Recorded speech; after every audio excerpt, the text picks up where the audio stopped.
안녕하세요. 2025 대입 중 대입 주요 사항에 대해서 설명하게 된 서울 영동일 고등학교 교사 윤희태입니다. 2025 대입의 특징을 네 가지로 나누어 봤는데요. 첫 번째로는 전년도의 선발 기조를 유지했다는 점입니다. 크게 말씀드려서 전년도와 변화 사항이 큰 틀에서는 없다라고 보시면 되고요. 수시에서는 학생부 위주 전형들, 쉽게 얘기하면 교과 전형과 종합 전형을 주로 선발하게 되고요. 정시에서는 수학 능력 시험의 성적을 주로 반영하는 수능 위주의 전형으로 학생들을 선발하게 됩니다. 두 번째로는 사회 통합 전형의 모집 인원이 증가했다는 점입니다. 사회 통합 전형은 기회 균형과 그다음에 지역 균형 선발 이렇게 있는데요. 기회 균형 같은 경우에는 내가 거주하는 지역의 고등학교가 예를 들면 농어촌 지역이라든지 아니면은 내가 가진 특정한 자격들, 경제적 상황이나 아니면 어려운 환경들 이런 것들을 고려한 자격들을 가진 학생들이 지원할 수 있는 전형이 되고요. 지역 균형 전형은 많이 알고 있는 학교장 추천 전형과 비슷한 구조긴 해요. 수도권 대학들 보면은 교과 전형으로 학생들 학교당 두세 명씩 혹은 몇 퍼센트씩 추천을 해서 학생들을 보내게 되죠. 이런 것들을 사회 통합 전형이라고 얘기하고요. 이 기회 균형 전형은 조금 모집 인원이 증가한 편이고요. 지역 균형 전형은 작년보다 조금 감소하긴 했지만 전체적으로 본다면은 좀 증가한 추세입니다. 두 번째로는 지역 인재 전형 모집 인원 증가인데요. 지역 인재 전형은 대학이 소재하고 있는 소재지 근처에 있는 고등학생들이 지원할 수 있는 전형들이고요. 언론을 통해서 많이 접하셨겠지만 이런 지역에 있는 고등학교 학생들만 지원할 수 있는 지역 인재 전형의 모집 인원도 증가했습니다. 세 번째로는 핫한 이슈였죠. 바로 학교 폭력 조치 사항이 드디어 반영되기 시작합니다. 그런데 2025 대입에서는요, 대학 자율 반영으로써요, 대학이 지정한 전형과 지정한 방법을 통해서 자율적으로 반영하기 시작하고요. 그리고 2022 6학년도에는 드디어 모든 대학들이 이 학교 폭력 조치 사항을 필수적으로 반영하게 되었습니다. 마지막으로는 통합 교육과정 취지에 따른 선택 과목 필수 반영들을 폐지한 대학들이 증가했다는 점입니다. 쉽게 말씀드리면은 우리 대학 어떤 특정 학과에 오려면은 무조건 어떤 과목을 수강해야지 돼. 즉 무조건 수능 선택 과목을 미적분을 해야지 돼. 기하를 해야 돼. 아니면 과탐을 2과목 이상 해야 돼. 이렇게 얘기했었던 바로 선택 과목 필수 반영이 많은 학교들이 폐지했고요. 그래도 여전히 몇몇 대학들은 특정 모집 단위에 아직 남아있기 때문에 그 대학들, 내가 희망하는 대학들의 요강들을 살펴보고 그리고 확인하는 것이 꼭 필요합니다. 대입의 전형별 주요 특징입니다. 사실은 이것도 전년도와의 변화가 크지 않습니다. 수시에서 보는 학생부 교과 전형은 학생부 교과 성적이죠. 쉽게 얘기하면은 내신이라고 하는 등급별 내신 성적을 가지고 주로 평가하는 편이고요. 이 내신들을 대학은 대학의 나름대로 대학별 환산점으로 환산을 하게 됩니다. 그래서 이 환산된 성적을 가지고 플러스 수능 최저 학력이 있는 학교들도 좀 있는 편이고요. 그렇지 않고 서류 평가를 좀 반영하는 학교들도 있습니다. 하지만 대부분이 이 석차 등급을 활용한 대학별 환산점으로 학생들을 선발하게 되고요. 하지만 특별한 대학들 같은 경우에는 서류 평가 혹은 수능 최저가 있기 때문에 조심하는 것이 필요합니다. 두 번째는 학생부 종합 전형이고요. 학생부 종합 전형은 교과 성적이라고 표현하지 않고 교과 역량이라고 표현했었죠. 학생부 교과 전형이랑은 다르게 학생부에 있는 성적을 얘는 성적이 1등급, 2등급 있으면 2등급이 더 못했어 라고 평가하지는 않습니다. 어떤 과목을 수강했고 그리고 그 수강한 과목들이 3년 동안은 어떻게 되어져 있으며 어떤 계획을 짜고 했는지 또 고려 대상이 되기 때문에 무조건 등급만을 가지고 판단할 수는 없는 부분이 되고요. 쉽게 말씀드리면 A 학생은 내신이 1.5인데 불합격하고 B 학생은 내신이 3.5인데도 합격할 수 있는 전형이 바로 이 학생부 종합 전형입니다. 그러기 위해서는 당연히 교과 외 활동에 대한 평가를 하고요. 생기부에 적혀 있는 우리 서류라고 얘기하죠. 요즘 이제 서류는 다른 것들은 거의 없습니다. 학생부 종합에서는 자기소개서도 폐지되었기 때문에요. 학교생활 기록부를 바탕으로 한 이 교과 외 활동들에서 다양한 역량들을 평가하고 그리고 학생들을 선발하게 됩니다. 학생부 종합전형에서는 수능 최저는 거의 없는 편이긴 한데요. 그리고 특정 상위권 대학들이거나 아니면은 의학계열 같은 경우는 학생부 종합전형에도 수능 최저가 걸려 있을 수 있으니 조심하시는 게 필요합니다. 세 번째로는 논술 전형이고요. 논술 전형은 논술이라고 하는 대학별 고사를 바탕으로 학생을 선발하게 됩니다. 네, 수능 최저는 한 7, 80% 정도가 있는 편에 속하고요. 수능 최저를 통과한 학생들 중에서 논술 성적이 우수한 학생들을 선발하게 되고요. 보통 어떤 학교들은 교과 성적, 즉 내신 성적을 정량화시켜서 반영하는 학교들도 있긴 하지만 대학별 고사인 논술의 영향력이 매우 크기 때문에 논술을 위주로 준비하시는 게 필요합니다. 마지막은 정시에 있는 수능 위주의 전형이고요. 이 수능 위주의 전형은 여러분들이 받는 수능 성적표를 가지고 수능 성적표에 나와 있는 100분이나 표준 점수를 활용하여 대학이 대학별 환산점을 만들고요. 그리고 이거를 바탕으로 학생을 선발하게 됩니다. 서울대나 고대처럼 정시 수능 위주의 전형에서도 학생부 서류를 반영한다던가 아니면은 내신을 반영하는 학교들도 있으니 조심하는 것도 필요합니다. 수능은 어떤 과목을 선택하는 게 필요할까요? 일단은 내가 지원하고 희망하는 대학과 모집 단위에 대한 부분에 대한 확인이 필요합니다. 특히 대학과 모집 단위뿐만 아니라 전형의 영향도 꽤 많이 받게 됩니다. 그 다음에는 개인적인 유불리를 생각해 보는 것들이 필요합니다.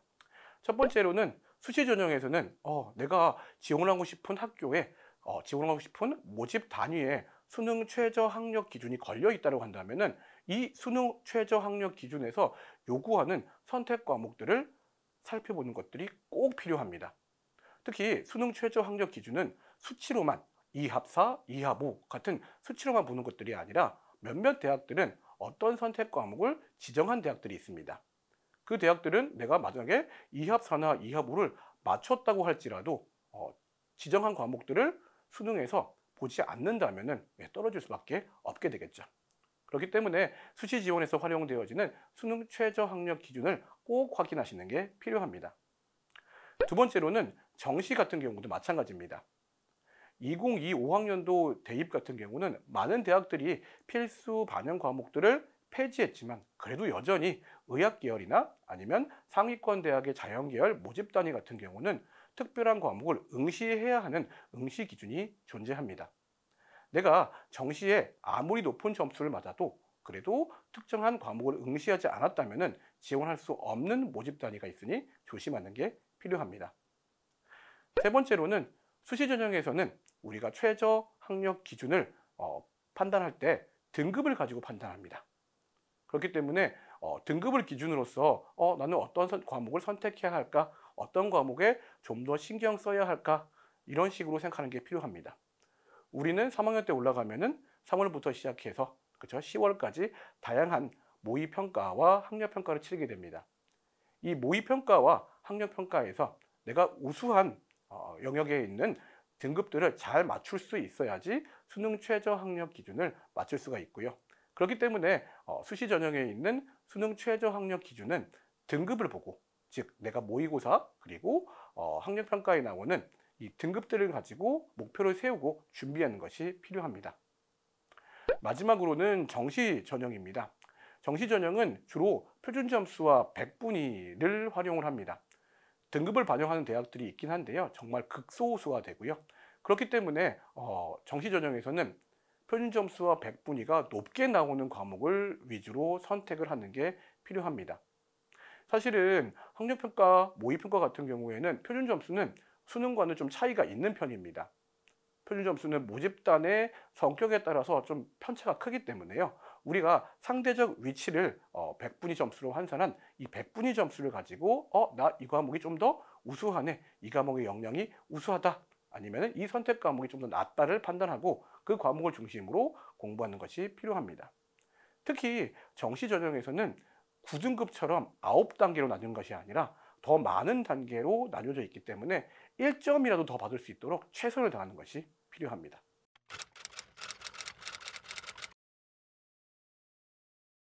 아마 언론 보도를 보고 깜짝 놀랐을 겁니다. 수능이 변한다. 킬러 문항이 없어진다. 그럼 대체 수능은 어떻게 되는 거지? 하면서 수험생들의 걱정이 아주 많았을 겁니다. 이 언론의 발표가 있은 다음에요. 그리고 나서 9월 모의평가가 이루어졌습니다. 네, 이루어졌던 거 보니까 사실은 이전과 크게 차이는 없다 정도로 판단을 할 수 있을 겁니다. 쉽게 얘기하면요. 난도가 1에서부터 10까지에 있는 문제가 출제됐다면 이 10이 내려와서 9나 8, 7로 내려왔다라고 생각해 주시면 될 것 같고요. 그리고 한 3이나 4가 있었던 이런 문항들이 좀 올라가서 5나 4, 5, 6 정도까지 올라갔다라고 생각을 하시면 될 것 같습니다. 수능 킬러 문항이 없어져도요. 그래도 여전히 변별력은 계속해서 유지하고 있고요. 정시에서도 충분히 학생들을 변별할 수 있을 만큼의 난도로 출제가 되어지고 있습니다. 그렇기 때문에 수험생은요, 문제가 쉬워졌으니까 나는 공부를 조금만 해도 되겠지. 아니면은 조금만 해도 높은 점수를 받을 수 있겠지. 라는 생각은 잘못된 생각이고요. 오히려 쉬운 문항들, 난 이런 거는 맞출 수 있어 라는 문항들도 조금 더 난도가 높여서 나올 수 있기 때문에 그런 문항들도 꼼꼼하게 공부를 하시는 것이 필요합니다. 그리고 난도가 3, 4 같은 아래쪽 중 아니면은 중하였던 문제들이 올라가기 때문에 특히 중위권 학생들 같은 경우에는 좀 더 기초를 잘 다져주는 게 필요하고요. 상위권 같은 경우는요. 당연히 어려운 문제도 풀고 그리고 쉬운 문제, 중위권 문제, 다양한 난도의 문제들을 꼼꼼하게 하나하나씩 체크해 나가면서 푸는 것이 필요합니다. 결국 수능 킬러 문항 없어진다고 했지만요. 수능에서의 변별력은 그대로 유지가 됐고요. 괜히 흔들리지 말고 끝까지 열심히 공부하는 게 제일 중요하겠죠. 언론 보도로 또 논란 점이 많습니다. 바로 어떤 점이냐 하면은 드디어 수능 응시생, 졸업생의 비율이 사상 최고치를 찍었다. 재학생들이 오들오들 떨고 있고요. 사실 재학생의 입장에서는 그렇다면은 어떤 전형이 더 유리할까, 어떤 전형이 나한테 맞을까를 더욱더 고민하게 되는 시기입니다. 일반적으로 교과, 종합, 논술, 수능 네 가지로 본다고 한다면요. 학생부 교과 전형과 학생부 종합 전형은 재학생들이 많이 쓰는 전형이고요. 졸업생들이 쓰는 확률은 많지가 않습니다. 왜냐하면 졸업생의 입장에서는 1년 더 공부한다고 하더라도 내신 성적이 향상되거나 아니면 학생부의 기록이 바뀌지 않기 때문이죠. 그렇기 때문에 재학생 입장에서는 교과 그리고 종합 이 두 가지 전형들을 위주로 먼저 생각해 보시는 게 필요합니다. 그러기 위해서는 역시 학생부에 나와 있는 기록과 그 다음에 교과 역량을 평가하는 내신 관리가 필요하겠죠. 거기다가 지역 균형 전형에 해당하는 전형들이 학생부 교과 전형에 다수 포진되어져 있습니다. 이러한 전형들 같은 경우는요, 졸업생들이 쓰지 못하는 전형들도 있어요. 그렇기 때문에 재학생들끼리만 경쟁이 가능하고요. 이런 것들은 주로 교과 전형에 많은 편이긴 하지만 종합 전형도 있으니까 꼼꼼히 살펴보고 나는 졸업생과 같이 붙기 싫어요 라고 생각한다면 졸업생들이 쓸 수 없는 전형들에 지원하는 것도 좋은 방법이 되겠죠. 대신에 논술이나 수능 같은 경우는요. 1년 더 공부하면은 실력, 성적이 많이 바뀔 수 있는 전형들입니다. 논술 같은 경우도 재학생이 불리한 이유는 논술을 공부한 시간이 짧기 때문이거든요. 보통 일반적으로 재학생이 논술을 공부하게 되면은요, 2학년 겨울방학부터 시작을 합니다. 그러면은 적게는 한 8개월, 많게는 10개월 정도 논술을 공부하게 되는데요. 게다가 학교 성적에 대한 것, 스트레스도 받기 때문에 병행하기가 쉽지가 않습니다. 대신에 졸업생 같은 경우는 마음 편하게 논술을 1년 더 공부했죠. 그렇기 때문에 공부한 구력에서 차이가 나서요. 아무래도 재학생들은 공부한 구력에 따라서 조금 불리한 편에 속하고요. 수능도 마찬가지입니다. 수능도 한 번 본 학생, 아니 2번 본 학생, 이제는 3번 이상 본 학생도 많습니다. 같은 형태의 시험을 반복해서 보게 되면요. 아무래도 더 잘 나올 수밖에 없는 구조가 됩니다. 그렇기 때문에요. 재학생은 사실은 학생부 교과나 종합 그리고 수학 능력 시험 같은 경우는 수시에 나오는 최저 학력 기준을 위주로 공부를 좀 하는 게 필요하고요. 만약에 내가 원하는 대학이 수능 위주의 전형을 많이 선발한다라고 하는 경우에는 그런 경우에만 수능 위주의 전형으로 가겠지만, 그래도 졸업생들, 무서운 졸업생들과 같이 경쟁해야 된다는 것은 잊지 말아야 합니다. 2024 대입 수시에서는 종합전형, 특히 상위권 대학 혹은 의학 계열의 종합전형에 지원자들이 매우 많이 늘었습니다. 이는 경쟁률이 매우 상승한 것을 보고 알 수가 있는데요. 대부분의 졸업생들이 많이 지원한 것으로 예측이 되어지고 있습니다. 그렇다면 졸업생은 대체 종합전형에 왜 지원했을까요? 그 이유는요, 자기소개서가 폐지됐기 때문입니다. 사실 종합전형을 준비하려면은 졸업생들 같은 경우에는 원래 뭘 하고 있었죠? 수능 공부를 하고 있었습니다. 근데 자기소개서에 시간을 투자해야 되고 면접 준비도 해야 되고 하다 보니까 대비하는 게 쉽지 않았어요. 그렇기 때문에 주로 수능에 올인하는 전략들을 많이 썼었죠. 그런데 이 자기소개서가 폐지되면서 공부를 한 번 더 하는 우리 졸업생들이 종합전형도 상위권 대학들 혹은 상위권 모집 단위들을 위주로 많이 지원을 하고 있습니다. 그렇기 때문에 2024 대입에서는 종합전형이 매우 경쟁률이 올라간 것을 볼 수 있고요. 이거는 상위권 대학과 상위권 모집 단위에 치중된 것을 볼 수 있습니다. 하지만 졸업생들 같은 경우에는 이미 종합전형을 한번 쓴 학생들이죠. 그리고 한번 전형을 겪었기 때문에 이 전형에 주요 힘을 투자하지 않습니다. 쉽게 얘기하면은 나는 수능 볼 거긴 해. 하지만 소위 얘기하는 초상향 지원으로 종합전형 한번 써볼래. 그렇기 때문에 아주 상위권 대학이나 아주 상위권 모집 단위에만 종합전형이 경쟁률이 상승된 걸 볼 수 있습니다. 재학생 입장에서는요, 사실은 쉽게 얘기하면은 그렇게 걱정하지 않으셔도 됩니다. 어차피 대학에서는요, 졸업생과 재학생을 구별할 수가 있기 때문에요. 재학생 입장에서는 본인이 그동안 해왔던 노력들, 자신의 교과적 역량, 그리고 교과 외 역량들을 바탕으로 종합전형에 지원하면은 충분히 합격이 가능하니까요. 너무 경쟁률이 많이 올랐다고 하더라도 걱정하실 필요는 없습니다.